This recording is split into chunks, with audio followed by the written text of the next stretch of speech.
సర్వోన్నతుడా, సర్వశక్తిమంతుడా, నా ప్రియమైన తండ్రి, మీ ఘననామమునకు స్తుతులు స్తోత్రములు.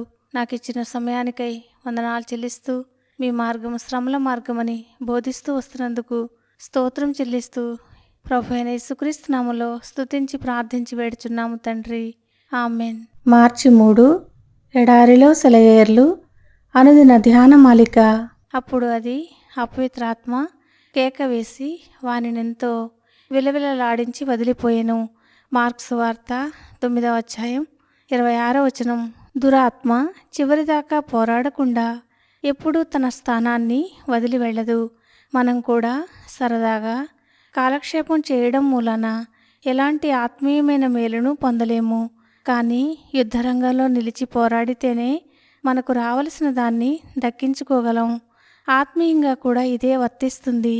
ఆత్మీయ స్వాతంత్ర్యాన్ని ఆశించిన ప్రతి విషయంలోనూ రక్తాన్ని కార్చవలసి ఉంది. నెమ్మదిగా వాదిస్తే అపోల్లోనూ పారిపోడు, దారికి అడ్డంగా పరుచుకుని నిలబడే ఉంటాడు. మనం కన్నీళ్లు రక్తం కార్చి మన దారిని సుగమం చేసుకోవాలి.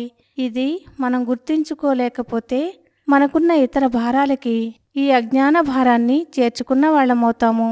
మనం తిరిగి పుట్టింది శిశు సంరక్షణ కేంద్రాల్లోని మెత్తని పట్టు పరుపులో పడుకోవడానికి కాదు, ఆరు బయట నిలబడి తుఫాను తాకిడిని తట్టుకోవడానికే. దాని భీభత్సంలో నుంచి మన శక్తిని జుర్రుకోవడానికే. ఘోర శ్రమల ద్వారా దేవుని రాజ్యంలో ప్రవేశించాలి.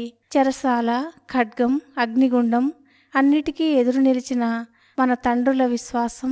ఈ మాటలు వింటే మనకెంత గర్వం! మన తండ్రుల విశ్వాసం పరిశుద్ధ విశ్వాసం. దానికి వారసులమవుదాం. చీకటి కొట్టుల్లో గొలుసులతో కట్టారు. వాళ్ళ మనసులు, ఆత్మలు స్వతంత్రాలే. వారి సంతానం అదే దారిన వెళ్ళగలిగితే ఎంత మేలు! అది వాళ్ళకెంత క్షేమం! దేవుడు ఈ మాటలను దీవించునుగాక. ఆమెన్.